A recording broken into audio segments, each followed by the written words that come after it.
This is, of course, a great day to celebrate this bridge opening, and fortunately, after all of the problems and the about every construction problem and nightmare that you might encounter on a project of this kind was encountered here over the 5 or 6 year history of this project. But fortunately, we're at the end of that process now, and the bridge is about to reopen. Our investment in infrastructure, and that is critically important. What we did in this session, the governor announced a significant transportation initiative for a 30-year project of reinvesting in our roads, in our bridges, in our mass transit, in every system where we have to touch the issue of transportation in our state.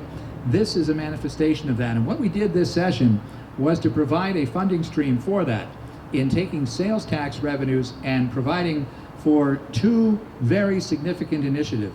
First of all, as we've spoken about in other contexts, a property tax relief initiative through giving sales tax funds to municipalities, but the other portion of that is targeting a portion of the sales tax, 0.5%, for funding transportation projects. So that is the beginning of finding a mechanism for funding the large-scale projects that we will need to do over the next several decades. So the governor has shown great vision on this.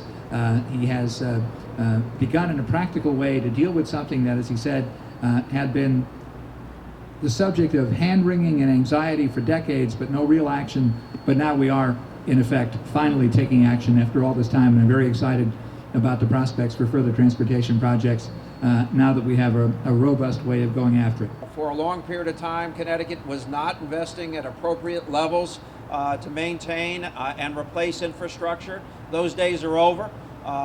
This is a bridge that connects communities, but we have bridges all over the state that need to be modernized and upgraded. We have roadways that need to be widened and upgraded. We have rail systems that need to be modernized and increase capacity. All of that is now possible. But this is really very meaningful to New Haven, and I think what we're doing in transportation overall is so very important to New Haven.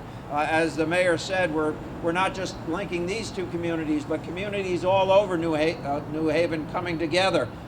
This is great for the economy. It's not just the jobs that are added during construction, but we're actually improving our economy. Connectivity, individual connectivity, putting parts of towns together will make it easier to sell those towns as great locations to locate your business or expand your footprint.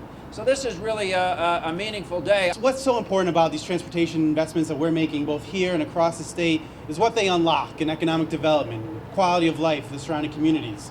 As we stand here to our west, we're watching hundreds of units be constructed right next to the Ralph Walker Rink. We're watched over the last few weeks as investments taking place at 1175 James and a new development proposed for the old CT Transit site. We have countless neighbors who've been coming together for the last months, traversing up and down these pathways and around this bridge construction to try and create a new vision for transportation in this region, which isn't just this bridge, but a walking path and trail that follows the Mill River. It's all of our communities coming together and seeing all the wonderful development that's happening on all sides, and knowing that the state's investment here is being mirrored in state investment throughout the rest of the state, and ensuring that where they're growing today is leading to a positive economic development future for the entire state tomorrow.